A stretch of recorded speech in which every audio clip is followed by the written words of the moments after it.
All right, this is Rabbi and Son, hot takes on news, pop culture, and religion. I'm the rabbi, he's the son. Javon, how you doing? Fine. You had an exciting day of getting fingerprinted? Exactly. Yeah. Not because I'm going to jail. Not because he's going to jail. Just make that clear. Yeah. Yeah, he's got some exciting work stuff. We're really proud of him. Looking forward to seeing how it goes. But until then, Javon, do you feel the call? And by that I mean the call to move to Eretz Yisrael. Because a lot of people do, and this person on Reddit and also a family that we're friends with are doing the same thing. This is Aliyah, this is moving to Israel, and we're going to have a discussion. This is found in the Jewish Reddit. This is posted by Dad Souls83, who says, "To my fellow Jews in the diaspora, I just had a simple question because it's been on my mind lately. Do you feel called back to Israel? For me, it's a weird tug, like I need to go, but I can't explain why. I live in a part of the U.S. where I feel safe. So why do I feel called to a place that's constantly under attack? Was wondering if I'm alone or not. Thanks, guys." Okay, so for context, people have been saying this, especially since October 7th, that they want to go to Israel. This was also true, but to a smaller degree after the Tree of Life shooting. And the family that we know that is moving, they're moving with 3 small children. And then I've known some people who have moved there as single adults. But that was like quite a long time ago that they moved. Javon, I am going to guess you do not feel a call to move to Israel. No. And neither do I. Neither do we as a family. So, but you thought this was an interesting topic. You wanted to discuss this one. So what have you got? What's on your mind? As he words this extremely carefully. Walking on eggshells on a landmine. No, I can in a melting nuclear reactor. I could see the appeal of wanting to go somewhere where everyone is doing, like, you have the same thing in common with everyone. Sure. It's very much, this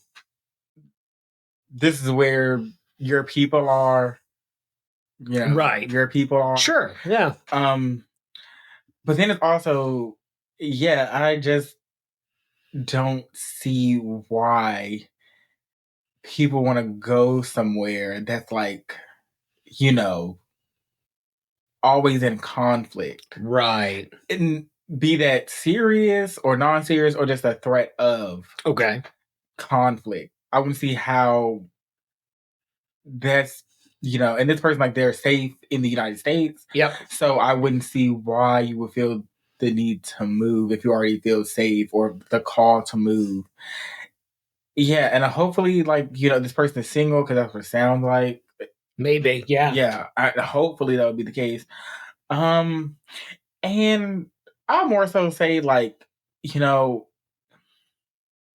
think it's a safety thing, like, for me. Mm-hmm. Like, it's just like I said, you're enclosed in, basically. Right. Like, always something going on, whether that's a bad neighborhood, that's for sure. It's just, I don't know. I feel, I can see where, you just want to be with people that, have the same custom as you, but then it's also the same, like, but it's, that threat of safety. Okay. So if Israel were a place where it wasn't these kind of looming threats all the time, right? Of, like, war and whatever, would you feel differently about it? Not like us moving to Israel, but I mean, like, just conceptually, would you feel different about it? Yeah, because you're not constantly, like, wondering, is someone going to shoot, like, is someone shooting missiles over your head? Right. Is the debris going to fall on my kid?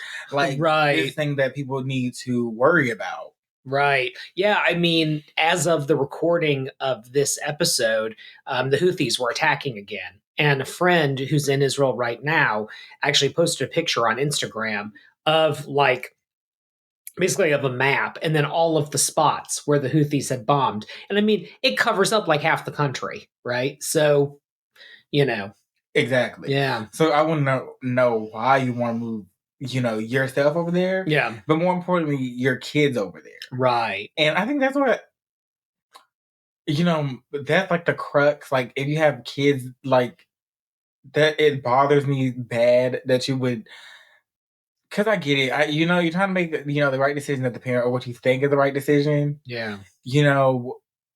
But I think, no matter where you go, depending on your, ethnic background, Mm-hmm. people are going to have a problem with you. Right.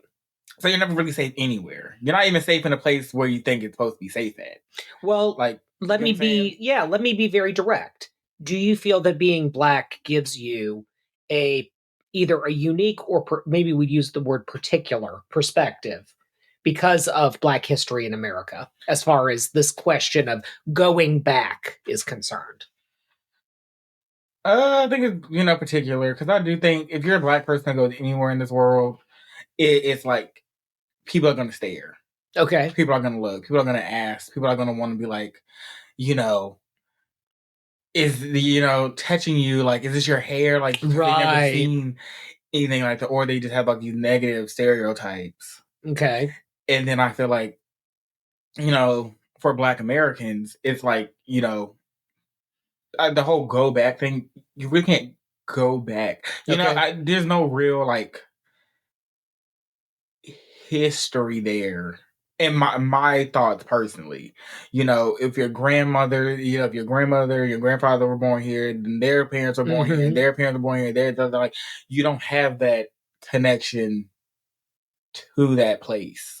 It's a poignant thing because in the original film, or the original TV series Roots, the one from the 70s, there's a scene where Kunta Kinte is, I forget with which woman he's having this conversation with, but he basically says, like, his goal is to get, off of the plantation, go to freedom in America, but then to go back to where he's from, right? And he's saying this stuff, and this woman says to him, don't say that African stuff to me. Like, I'm not African. My mother wasn't African. My grandmother wasn't African.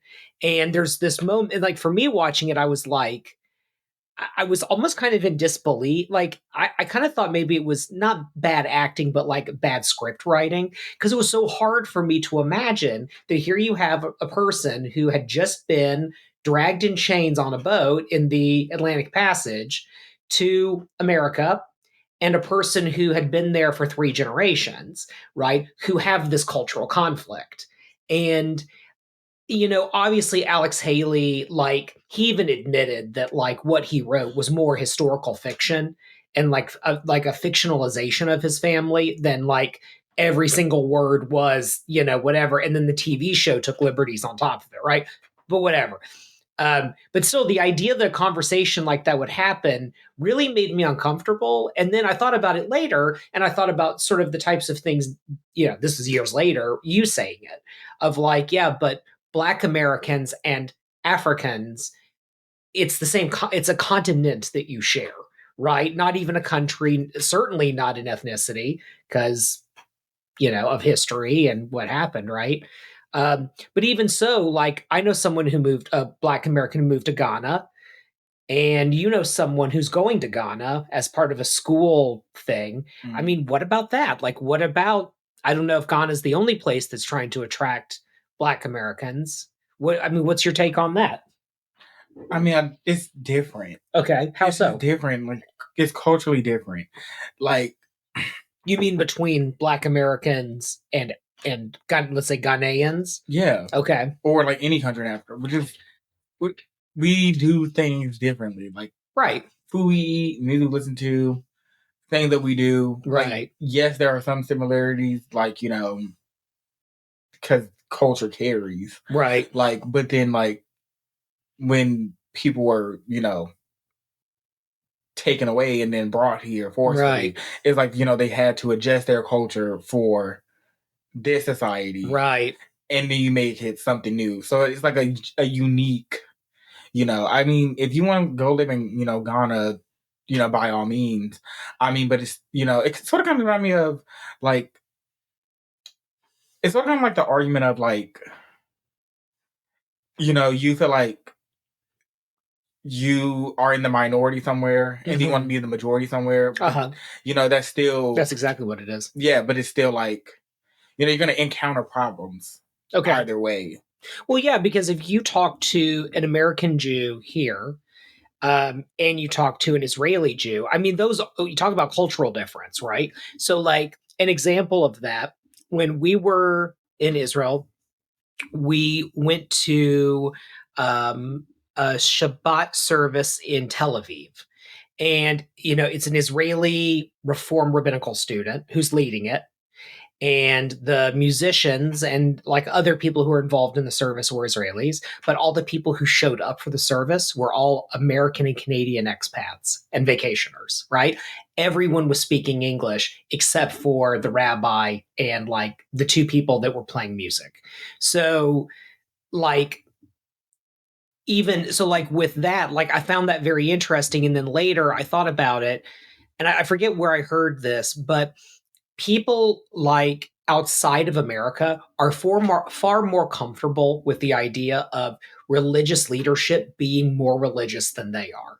It's a very American thing that and I guess Canadian maybe too, we want religion that looks like how we live our lives. Whereas most of the world is basically orthoprax. Like maybe you don't believe in the religion, capital T, but when you're in those environments, you're going to practice that way. You will assume that the clergy is more religious than you on a very technical level, and you're okay with that. So it's the number of Catholics who use birth control, for example, who are like, oh, whatever. Like, so the church says I can't use birth control. So what? Like, good for them. They're more religious than I am. Americans have trouble standing that. Whereas outside of America, it's like, yeah, that's the religion. Like in Israel, orthodoxy is normative. And the religious people are the ultra orthodox. And when you talk about sort of Reform Judaism and things like that, it's like, that doesn't really count because that's like an American thing, whatever. So like the cultures are vastly different. And not just that, but even like just the way, like there's a joke about how there's no such thing as customer service in Israel because like they just don't see it that way. Restaurants are different. Like restaurants, coffee shops are different. But like if your like phone isn't working or you like need your water turned on or something, good luck because they take this very like old school, almost kind of like socialist country attitude on it of like, you're kind of lucky that you're getting us to even do anything for you.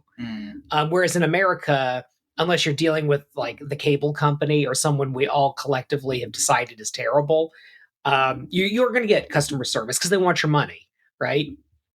So like, yeah, so the diaspora of Jews here versus in Israel, yeah, those are two completely different cultures. Yeah. Radically different. And as for, back to the original point, sidebars.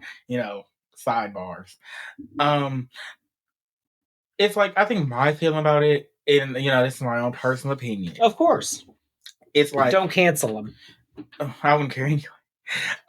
But it's just like... See, it sounds like the way I'm going to phrase it's going to sound... That's okay. Whatever. It doesn't sound what it is. The entire internet is a safe space, believe it or not. Yeah. So I think that it feels like running. Okay. It feels like running. Yeah, that's okay. And that's okay to say. Trying to like you know what I'm saying? It feels like running to me, and if like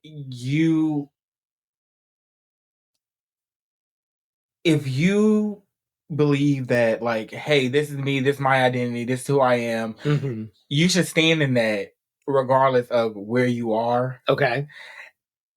And it also feels like, I get that, you're saying that you, like, some people, I'm gonna say, you as, yeah, but you get what I'm saying? Yeah, I get it. People feel as though, oh, it's unsafe, I feel, terrified to, blah, blah, blah. But I think as a Black person, Mm-hmm. I just feel like I can't do that. I can't run. Right. I can't hide. Right. The most I can do is Right. change my name, but I can't. You can't run. It's an immutable characteristic. Yeah, you can't right. run from that. So I do feel like, I just kind of like, not that I don't understand it, but it's like, what are you running for? Like, you have to Right. stand, if you believe in who you are, believe in, what your people have done or will do or etc., Mm-hmm. then you should stand in that. You should believe in that. Just say who I am and I'm going to stay here, you like it or not. Right. Right. I will always be here. Right. There will always be someone, who share the same, history as me that's going to be here. I don't think running, that solves nothing. Yeah, I would say that the sort of victimhood argument of why Aliyah should happen is actually kind of not the best argument.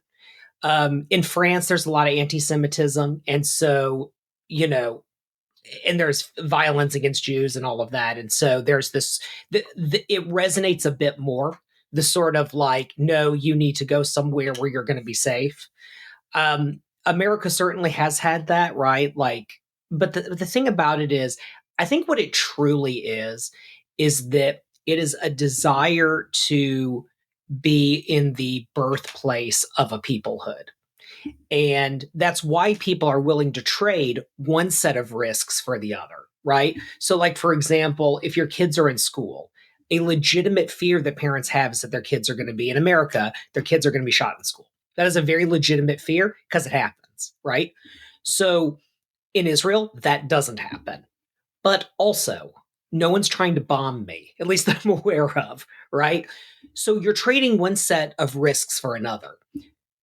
What is the gain? The gain isn't a material thing. The gain isn't a like, but I can have it so much better here, wherever here is. Materially, you can have it better here if you're someone who like fits into American culture, right? I would not do well in Israel. I am useless in Israel. There is nothing I can offer. I'd have to go work for a tech company, and that's about it. And people will say, like, you're a rabbi. Well, yeah, I'm a rabbi here, right? I don't help. I would not be helpful to anyone over there. There's no skill, no trade, no perspective on Judaism that I can export to Israel and have it be meaningful to people. I can keep doing this because it's online, right? But what I earn for doing online work, that ain't going to pay the bills in Israel. So, like, there's nothing really materially you can gain. Yes, there's some healthcare stuff that's different than the United States. Yeah, there's some more robust social safety net stuff if you're a person who needs that, right? If you're entrepreneurial, I would argue, don't come at me, Israelis, you have it better off here, right?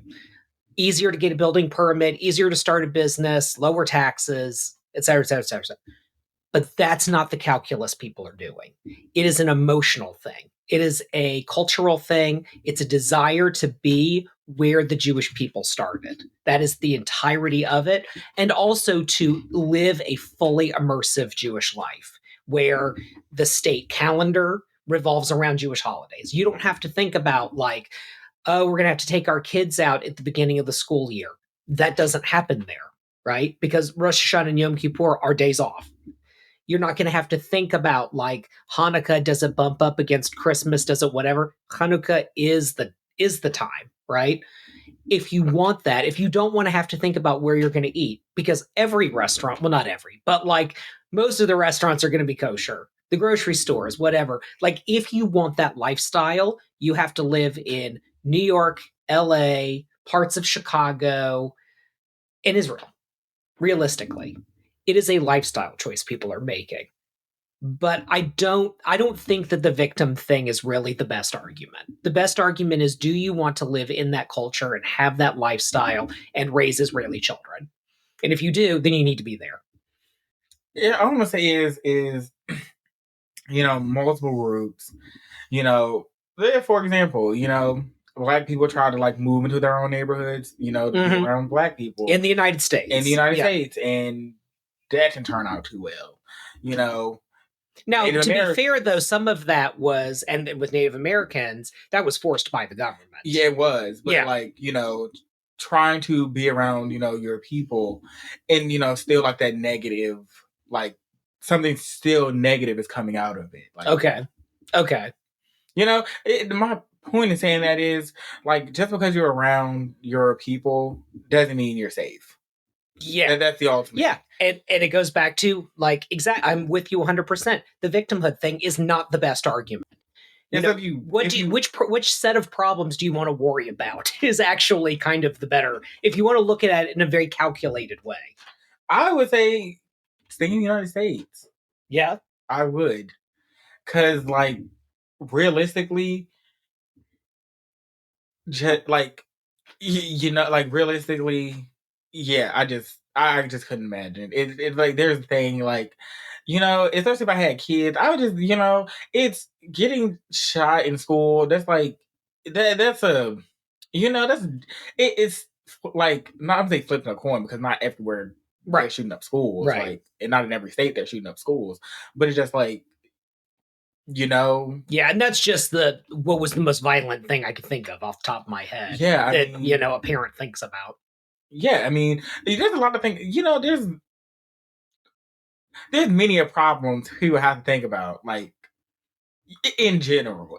Sure. And it's just like, I don't know. That's I if you want to go there because you feel like, like it's this spiritual calling, something deep in your bones is telling you, hey, I need to go, then take that leap. Yeah. But if you're operating off of fear and panic, fear and panic doesn't give you the best results. Yes. Trying to find solutions. I'm with you. So I would just say, yeah, just think about it. I mean, this person wants to go and feel that calling because, they just feel that calling. And not because, like, oh, I feel so bad. Oh, like, I'm unsafe. Like, you just feel that calling because you want, it's something that you want to do, and not something that, something else is causing you to be like, yes, oh, I need to go. Yes. Plenty of people have made Aliyah when there wasn't violence in America against Jews. Plenty of people made Aliyah before October 7th. And here's a fact that no one ever likes to talk about. And no one has good estimates on this, but it's something like 30-ish, maybe even 40% of people who make Aliyah, as they get older, go back to where they're from originally. And the Ministry of the Interior in Israel doesn't, like, everybody probably keeps stats on this because you want to know where your citizens are, but like, it's not published. So that means that there is some kind of number of people that go there and are like, man, this is not for me. Like, I can't, because it is not easy to live in that country. Like, there's a joke about like anti-Semites who say that Jews run the world. Go to Israel. Because that's just Jews running everything, and see how dysfunctional that is, right? Get it? Like, kind of, not kidding, but kidding, right? Kind of. Yeah. Or like there's a guy, the Ask Project. I'm always pushing the Ask Project because I love Corey. I love your videos. Like, he jokes about, he's Canadian and Israeli. When he's in Canada, he feels Israeli. When he's in Israel, where he basically lives, he feels Canadian. Because there is such a difference in what it takes to live a life there. I don't feel like when you move anywhere. Like, I wouldn't want to live somewhere else. Like, the chance presented itself. Yeah. Yeah. Live in New Zealand, maybe Australia. Yeah. Just because. Like, I do what I want to stay there. Who knows? But, like, I think that's experience people should have. Yeah. Like, oh, okay. Yeah, it's fun. I say, see you later. Yeah. Maybe back, maybe not. Who knows? I think we're going to find, my own personal guess, there's going to be a lot of young people who are making Aliyah right now, like right out of college, that they're going to go to Israel, and not a lot of them, but a number of them are going to come back to the United States. Because like, it feels good right now. It feels like the right thing to do spiritually. I think that there's going to be people who are like, I can't hack it here. And like, that doesn't make you a bad person or like not tough enough or whatever, but it's trade-offs, right? Like you get older, you start to see your nieces and nephews being born, you're, an ocean away, well, technically more than one body of sea away. And it's like, you know what? Minneapolis wasn't that bad after all, but you had to have the adventure in order to know that. Yeah. So if you want to do it because you want to do it, not because you feel, because something tragic happened that you need to feel like you need to meet the moment. Yes. Or because you're scared. Yes. Or because, any of these outside factors. If you want to do it because you truly want to do it, then do it. If you have to think about like all that other stuff, then I think you should stew in it. Stew in it. Yes, marinade. Yeah. All right, I'm with you 100%. Thank you to Reddit. Thank you, Dad Souls 83, and we'd love to know, did you go to Israel or not? Thank you to our sponsors at Darshan Yeshiva for making this content possible. Darshan Yeshiva provides beginner-level online Jewish learning, including the very popular Conversion to Judaism program, with sponsoring rabbis and students all over the world. Start your Jewish journey any place, anywhere, and anytime with our conservative, reform, reconstructionist, Jewish renewal, humanistic, and post-denominational rabbi mentors. Become the Jew you always wanted to be with Darshan Yeshiva.